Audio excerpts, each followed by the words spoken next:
Ride-sharing companies and others like them have caused a boom in the freelance job market. But while the gig economy might be like the promised land when you're having a bad day at work, joining us is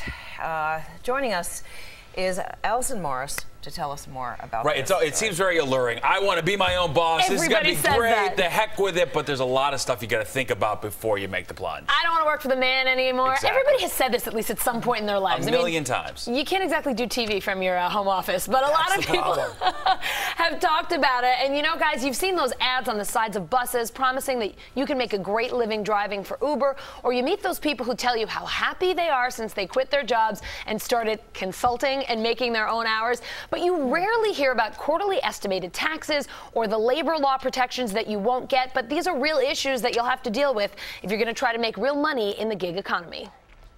Anybody can do it. Over 50 million Americans have given up their 9-to-5 jobs in favor of freelance work.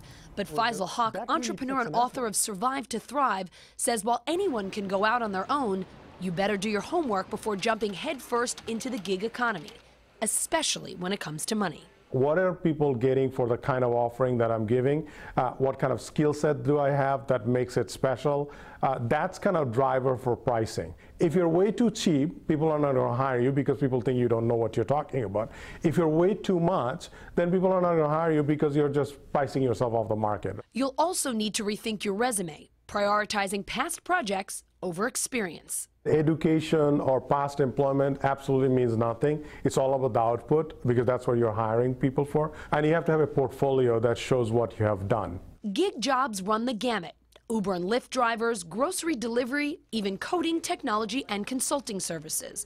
But Cole Stangler, reporter with the International Business Times, says there's more to think about than just getting paid for the work. You owe more in taxes. You don't have a lot of the labor law protections that you have as a traditional employee. You're not covered by anti-discrimination laws, for instance. You're not covered by minimum wage or overtime laws. And you'll need to get your own health care. You want to go out and buy a plan on your own if you're over 26. The Affordable Care Act, if you're under 26, you can get on one of your parents' plans. But if you have an entrepreneurial mindset, there's a lot of money out there up for grabs. You can make anywhere from $15 an hour to a couple $100 an hour.